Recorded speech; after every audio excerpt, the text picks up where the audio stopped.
Hi guys, welcome back to my study vlog. Study with Ashi. டுடேஸாக பார்த்தீங்கன்னா bank work இருந்தனால என்னால் கண்டினியூஸாக video போட முடியல. இனிமேல் நான் தொடர்ந்து வீடியோ போட ஆரம்பிச்சிடுவேன். இன்றைக்கி பார்த்தீங்கன்னா நான் என்னோடய ஸ்டடி vlog ரொட்டீனும் நான் டெய்லி எப்படி ஃபாலோ பண்ணுறேன் அப்படிங்கிறத பற்றி தான் இந்த வீடியோவில் பார்க்க போகிறோம். நான் மார்னிங் ஒரு 5 o'clockலாம் எழுந்திரிச்சிருவேன். ஹவுஸ் ஒய்ஃபாக இருக்கவங்களும் பார்த்தீங்கன்னா ஒரு ஸ்டடி பிளான் ஸ்ட்ராட்டஜியை ஃபாலோ பண்ணால் 7 to 9 hours நல்லா எஃபெக்டிவாகவே படிக்கலாம். ஸோ நான் என்னோடய ஸ்டடி பிளானை நான் இங்கே ஷேர் பண்ணியிருக்கேன். மார்னிங் ஒரு 5 o'clock எழுந்துட்டு ஃப்ரெஷ்அப் ஆகிட்டு 5:15லேருந்து 7:45 வரைக்கும் படிப்பேன். அதில் பார்த்திங்கன்னா உங்களுக்கு ஒரு 2.5 hours கிடைக்கும். அதுக்கப்புறம் பார்த்திங்கன்னா நான் என் குழந்தைய எழுப்பி விட்டு அவங்கள ஸ்கூலுக்கு அமுச்சு விட்ருவேன். அதுக்கப்புறம் அவங்கள அமுச்சதுக்கப்புறம் பார்த்திங்கன்னா ஒரு 9:30லேருந்து எனக்கு டைம் கிடைக்கும் 12 o'clock வரைக்கும். ஸோ அதில் பார்த்திங்கன்னா ஒரு 2.5 hours நமக்கு கிடச்சிரும். நெக்ஸ்ட் பார்த்திங்கன்னா நம்ம லஞ்செலாம் ப்ரிப்பேர் பண்ணிவிட்டு ஒரு 1:30 to அவங்க வர வரைக்கும் ஒரு 3 o'clock வரைக்கும் நமக்கு டைம் கிடைக்கும். 3 o'clock அவங்க வந்துடுவாங்க. ஸோ அவங்ககிட்ட கொஞ்சம் டைம் ஸ்பெண்ட் பண்ணுற மாதிரி இருக்கும். அவங்களுக்கு பிடிச்ச ஸ்நாக்ஸ் செஞ்சு கொடுத்துட்டு அவங்கள ஃப்ரெஷ்அப் பண்ணிவிட்டு அதுக்கப்புறம் அவங்களுக்கு கொஞ்சம் நேரம் டிவி பார்க்க வச்சுட்டு பார்த்திங்கன்னா ஒரு 4:30லேருந்து 6 o'clock வரைக்கும் கிடைக்கும். ஈவினிங் பார்த்திங்கன்னா அவங்களும் என் பக்கத்தில் உட்கார வச்சு படிக்க வச்சுட்டு நானும் படிச்சுட்ருப்பேன். அப்போ பார்த்திங்கன்னா எனக்கு திரும்ப ஒரு 1 hour கிட்ட கிடைக்கும். நான் மார்னிங் கொஞ்சம் சீக்கிரமாக எழுந்திரிக்கிறனால நைட்டு நான் சீக்கிரமாகவே படுத்துருவேன். ஒரு 9 o'clockக்குள்ளேயே நான் தூங்கிடுவேன். மேக்ஸிமம் 9:30க்குள்ளேயே நான் தூங்கிடுவேன். பாப்பாவும் தூங்கிடுவாங்க. இந்த 9 hours நான் என்னென்ன படிக்கிறேன், மேக்ஸுக்கெலாம் எந்த சேனல் ஃபாலோ பண்ணுறேன் அப்படிங்கிற வீடியோ வேணும்னாலும் சொல்லுங்கள், நான் போடுறேன். நான் பார்த்திங்கன்னா ஒரு சப்ஜெக்டை நல்லா ரீட் பண்ணி மார்க் பண்ணி வச்சுட்டு அதுக்கப்புறம் தான் நோட்ஸ் எழுதுவேன். முடிஞ்ச அளவுக்கு நோட்ஸ் பார்க்காம எழுதவும் நான் ட்ரை பண்ணுவேன். ஏன்னா அது கொஞ்சம் எனக்கு படித்த மனப்பாடம் பண்ண ஃபுல் சாட்டிஸ்ஃபேக்ஷன் கிடைக்கும் அப்படிங்கிறனால.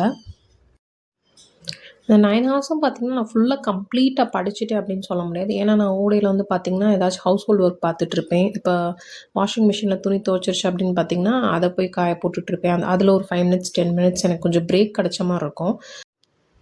நான் பார்த்திங்கன்னா நைட் எப்போவுமே மேக்ஸுன்ற சப்ஜெக்ட்டுக்கு தான் ஒதுக்கிக்குவேன். ஏன்னா அது கொஞ்சம் எனக்கு தூக்கம் வரனால ரொம்ப நம்ம எஃபோர்ட் எடுத்து மற்ற சப்ஜெக்ட் மாதிரி படிக்க தேவையில்ல.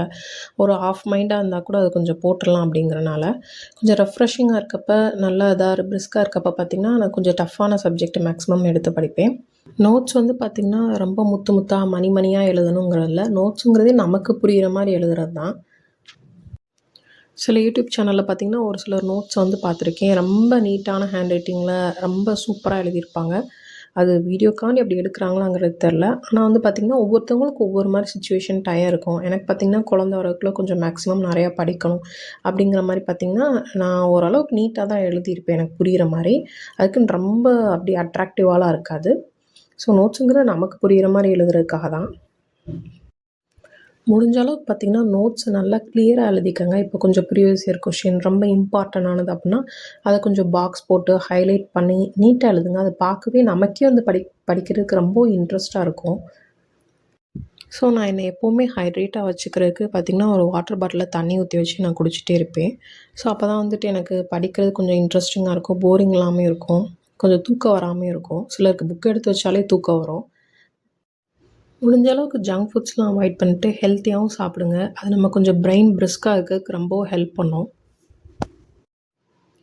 நான் பார்த்திங்கன்னா எல்லா சப்ஜெக்டையும் சிலபஸ் வைஸ் தான் ஃபாலோ பண்ணுறேன். அப்போ தான் கொஞ்சம் ரிவிஷன் பண்ணுறதுக்கு ஈஸியாக இருக்கும்னு சொல்லிட்டு நான் எழுதக்கூடிய நோட்லேயும் பார்த்திங்கன்னா நான் பேஜ் நம்பர் மென்ஷன் பண்ணி வச்சுக்கிருவேன். ஏன்னா எனக்கு அதை ரீகால் பண்ணுறப்ப ரிவிஷன் பண்ணுறப்ப ஹெல்ப்ஃபுல்லாக இருக்கும் அப்படின்றதுக்காண்டி நான் ஸ்கூல் டயத்தில் காலேஜ் டயத்துலேருந்து இதை ஃபாலோ பண்ணிட்டு தான் இருக்கேன். இந்த மாதிரி நம்ம எழுதி வைக்கக்கூடிய நோட்டில் பார்த்திங்கன்னா நான் பேஜ் நம்பர் மென்ஷன் பண்ணி போட்டிருப்பேன். ஸோ அதுக்கு நேராக வெளியே பார்த்திங்கன்னா நானே ஒரு இண்டெக்ஸ் ப்ரிப்பேர் பண்ணி இப்போ பார்த்திங்கன்னா பிரித்து எழுதுக சேர்த்து எழுதுக அப்படின்னு இருக்குன்னா சிலபஸில் இருந்தாலுமே நான் எழுதக்கூடிய நோட்ஸில் அந்த ஹெட்டிங்கை முன்னாடி எழுதி இப்போ பார்த்திங்கன்னா 1வது பேஜில் அது இருக்குது. அடுத்த சந்திப்பிலே பார்த்திங்கன்னா ஒரு 10th பேஜில் இருக்குன்னா இண்டெக்ஸில் எழுதிடுவேன் 10th பேஜில் இருக்குது அந்த மாதிரி. ஏன்னா எனக்கு நமக்கு ரிவிஷன் பார்த்திங்கன்னா ரொம்ப ஹெல்ப்ஃபுல்லாக இருக்கும். அதுக்காக தான் சொல்கிறேன். நீங்கள் முடிஞ்சால் அதை ஃபாலோ பண்ணுங்கள். ஸோ நான் எப்படி நோட்ஸ் எடுத்து எழுதியிருக்கேன், என்னோடய நோட்ஸ் எப்படி இருக்குது, என்னோடய ப்ரிப்ரேஷன் எப்படி இருக்குது அப்படிங்கிற மாதிரி வீடியோ வேணும்னாலும் கமெண்ட்டில் சொல்லுங்கள். நான் கண்டிப்பாக அதை போடுறேன். இப்போ ஒரு சப்ஜெக்ட் புரியலை, நம்ம ரொம்ப நேரம் அதையே படிச்சுட்டே இருக்கோன்னா அதுலேயே லேக் ஆகி ரொம்ப நேரம் உட்காராதீங்க. அப்புறம் 2வது எப்போ ஃப்ரெஷ்ஷாக இருக்கீங்களோ அப்போ எடுத்து அதை படித்து பாருங்கள். உங்களுக்கு கொஞ்சம் புரிகிற மாதிரி இருக்கும். அப்படியே புரியலாட்டி கூட ஏதாச்சும் யூடியூப் வீடியோஸ் அந்த மாதிரி ஃபாலோ பண்ணி பாருங்கள். ஏன்னா எக்கனாமிக்ஸ்லலாம் சில டாபிக்ஸ் புரிஞ்சும் புரியாத மாதிரி இருக்கும். அதுக்காக தான் சொல்ல வரேன். மேக்ஸில் லாஜிக்கல் ரீசனிங் பார்த்தீங்கன்னா, புரியிற மாரி ஈஸியா இருக்கும். பட் நமக்கு வந்து போட போட தான் வந்துட்டு அது வந்து நமக்கு வந்து ஸ்பீடு வரும். எக்ஸாம் டயத்துல பார்த்தீங்கன்னா, நமக்கு 3 ஹார்ஸ் இருக்க மாரி ஃபீல் ஆகும். பட் அதுவே பார்த்தீங்கன்னா, ரொம்ப டைம் கன்சம்ப்ஷனா இருக்கும். நமக்கு போட போட தான் அந்த ஸ்பீடு, ப்ராக்டிஸு, அந்த அக்யூரசி பார்த்தீங்கன்னா, நமக்கு வந்து கிடைக்கும். ஸோ இவ்வளோ ஈஸியான செம்மையா நம்ம விட்டுட்டு வந்துட்டோம் அப்படின்னு இருக்கும். ஆனா பார்த்தீங்கன்னா, நமக்கு ப்ராக்டிஸ் ரொம்ப தேவை. மேக்ஸை பொறுத்தளவுக்கு நம்ம வந்து பார்த்தீங்கன்னா, போட்டு போட்டு வந்து பார்க்கணும். அப்போ தான் வந்துட்டு நம்ம ரொம்பவும் ட்ரெயின் ஆவோம் மேக்ஸை பொறுத்தளவுக்கு. என்னோட ஸ்ட்ராட்டஜி, பிளான் அந்த மாரி தான் இருக்கு. தமிழ்லாம் பார்த்தீங்கன்னா, ஸ்கூல் புக்ஸை தாண்டி அவுட் சோர்ஸும் நம்ம கொஞ்சம் எக்ஸ்ட்ரா படிக்கிற மாரி தான் இருக்கு. இப்போ வந்து நம்ம ரொம்ப எஃபோர்ட் போட்டு படிச்சா தான் நம்ம வந்து எக்ஸாம் வந்து கிராக் பண்ண முடியும். நான் பார்த்தீங்கன்னா, வீக்லி ஒன்ஸ் வந்து ரிவிஷனுக்குன்னு வச்சுக்கிருவேன். இப்போ ஒரு 5 to 6 டேஸ் நான் வந்து எஃபெக்டிவா படிச்சிருக்கேன் அப்புட்ன்னா, இப்போ சண்டே இல்லாட்டி மண்டே பார்த்தீங்கன்னா, ஒரு ரிவிஷனுக்கு நான் வந்து ஒதுக்கிருவேன். என்ன அந்த வீக் ஃபுல்லா படிச்சோம் அப்படிங்கிறத படிச்சா தான் திரும்ப நம்ம புதுசா படிக்கிறப்ப மற்ற விஷயங்கள் மறந்து போகாம இருக்கும். ஸோ ரிவிஷன் ரொம்ப ரொம்ப முக்கியம் ஃப்ரெண்ட்ஸ். அதை எப்போவுமே நீங்க ஃபாலோ பண்ணிக்கங்க. ஒரு விஷயம் அடிக்கடி மறந்து போகுது, அது ஞாபகத்துல இல்ல. இப்போ எக்ஸாம்பிளுக்கு பார்த்தீங்கன்னா, ஹிஸ்ட்ரியில வருஷம் மறந்து போகுது. அந்த மாரி இருக்கு அப்படின்னா, நீங்க ஏதாச்சும் ஒரு க்ளூ வச்சு, ஹிண்ட் வச்சு அத படிங்க. அது ரொம்பவுமே உங்க மைண்ட்ல எப்பவுமே மறக்காத மாரி ஸ்டோர் ஆயிரும்.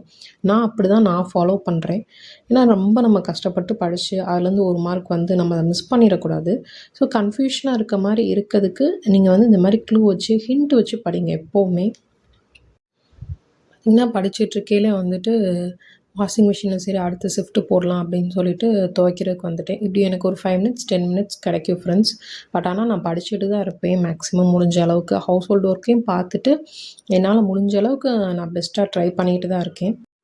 இப்போ நீங்கள் யூடியூப்பில் ஒரு வீடியோ வந்து ஃபாலோ பண்ணுறீங்க, ஒரு சப்ஜெக்ட்டுக்கு ஒரு சேனலை வந்து ஃபாலோ பண்ணுறீங்க அப்படின்னா, ஒரே சேனல் மட்டும் ஃபாலோ பண்ணாதீங்க. ஏன்னா, அவங்க ஏதாச்சும் ஒரு விஷயத்த மிஸ் பண்ணியிருந்தா நம்ம இன்னொரு சேனல்லேருந்து நமக்கு வந்து நாலேட்ஜ் கெயின் ஆகும். முடிஞ்ச அளவுக்கு 2, 3 சேனல் வந்து ஃபாலோ பண்ணுங்க. இதுக்கப்புறம் பார்த்தீங்கன்னா, நம்ம சேனல்ல வந்துட்டு 100 டேஸ் ஸ்டடி பிளான் போடலாம் அப்படின்னு சொல்லிட்டு நான் பிளான் பண்ணி வச்சிருக்கேன். ஏன்னா, நம்ம ஒரு டார்கெட் வச்சா தான் நம்ம படிக்கிற ஸ்பீடையும், நம்ம வெர்ஷனையும் நம்ம வந்து ஸ்பீடப் பண்ணுவோம். அது எப்பவும் நமக்கு ஹெல்ப்ஃபுல்லா தான் இருக்கும். 100 டேஸில் கம்ப்ளீட்டாக நம்ம சிலபஸை முடிக்க முடியுமான்னு தெரில. நான் வந்து ஒரு பிகினர் லெவல் தான். பட் இருந்தாலும் முடிஞ்ச அளவுக்கு மேக்ஸிமம் வந்துட்டு நம்ம அப்படி பிளான் பண்ணிட்டோம் அப்படின்னா, நம்ம ஓரளவுக்கு நல்லாவே கம்ப்ளீட் பண்ணிடலாம். அப்போ டெய்லி டெய்லி படிக்கணும்னு தோணும். இப்போ ஒரு நாள் ஸ்கிப் பண்ண தோணாது. அதுக்காக சொல்கிறேன். முடிஞ்ச அளவுக்கு நமக்கு ஹவுஸ் ஹோல்டு ஒர்க்கு, இல்லை வெளியே பேங்க் ஒர்க்கு எதுக்கும் நம்ம போனாலும் கூட, நம்ம வந்து இந்த இந்த டேல இந்த இதை கம்ப்ளீட் பண்ணிடணும் அப்படிங்கிற நம்ம பிளான் இருந்துச்சு அப்படின்னா, நம்ம வந்து ஸ்பீடாக நம்ம படித்து முடிச்சுருவோம். எக்ஸாம் வரதுக்குள்ளயுமே நம்ம ரிவிஷன் 2, 3 ரிவிஷனே பண்ணிடலாம். ஸோ அதுக்காக தான் நான் அந்த ஐடியா வச்சுருக்கேன் என் மைண்டில். நான் பார்த்தீங்கன்னா, சிலபஸில் எது அதிக வெயிட்டேஜோ அதுக்கு தான் அதிக ப்ரிஃபரன்ஸ் வந்து நான் கொடுத்து படிச்சுட்ருக்கேன் இப்போ வரைக்கும். சோசியலில் வந்து இந்த ஜியாகிரஃபி, அதுக்கப்புறம் வந்துட்டு அறிவியல், பொது அறிவியல் இதெல்லாம் வந்துட்டு ஒன்றுமே நான் அவ்வளோவா படிக்க கூட ஸ்டார்ட் பண்ணவே இல்ல. ஏன்னா இதுவே நான் வந்து பிகினர்னால இந்த 10 மார்க்கு, 15 மார்க் இருக்கக்கூடிய சப்ஜெக்ட் வந்து நான் அதிகமாக ஃபோக்கஸ் பண்ணி படிச்சுட்ருக்கேன். இன்னும் நான் அதுக்கு பிளான் கூட ஒன்றும் போட்டு வைக்காம தான் இருக்கேன். ஆனால் அதையும் படிக்க தான் செய்யணும். ஏன்னா அதுலேயும் மொத்தமா சேர்க்குறப்போ 10 மார்க் வருது. இதில் 5 மார்க், இதில் 5 மார்க்குங்கையில. ஸோ நீங்கள் எப்படி வந்து படிப்பீங்க அப்படிங்கிறதையும் சொல்லுங்க.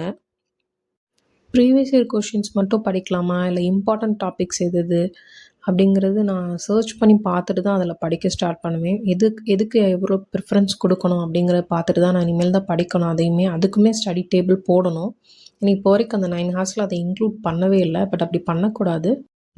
டெய்லி படிக்கலாட்டி கூட ஆல்டர்னேட் டேஸில் படிக்கலாம் அப்படிங்கிற பிளான் பண்ணி வச்சுருக்கேன் நான். ஆனால் அந்த ஸ்டடி டேபிளை இனிமேல் தான் ஆட் பண்ணுவேன். எக்ஸாம் கூட கஷ்டப்பட்டு படிச்சிடலாம் போல் ஃப்ரெண்ட்ஸ். ஆனால் அந்த குழந்தைய சமாளிக்கிறது தான் ரொம்ப கஷ்டம். இது பார்த்திங்கன்னா குழந்த வந்ததுக்கப்புறம் இந்த வீடியோ நான் வந்து ஷூட் பண்ணிக்கிட்டு இருந்தேன். அவங்களுக்கு பிடிச்சதெல்லாம் செஞ்சு கொடுத்துட்டு கொஞ்ச நேரம் டிவி பார்க்க சொல்லிட்டு நான் இங்கிட்ட ப்ரிப்பேர் பண்ணுறதுக்கு வந்துட்டேன். நைட்டு வந்து பார்த்திங்கன்னா டின்னருக்கு வந்து சப்பாத்தி மேக் பண்ணிவிட்டு சப்பாத்தி செய்கிறதுக்கு அப்படி போயிட்டேன். இதை எழுதி முடிச்சுட்டு நான் டின்னர் ப்ரிப்பேர் பண்ணவும் போயிட்டேன். ஸோ இந்த வீடியோ பிடிச்சிருந்தா மறக்காமல் லைக் பண்ணுங்கள், சேனலை சப்ஸ்கிரைப் பண்ணுங்கள். தேங்க்ஸ் ஃபார் வாட்சிங். பாய்.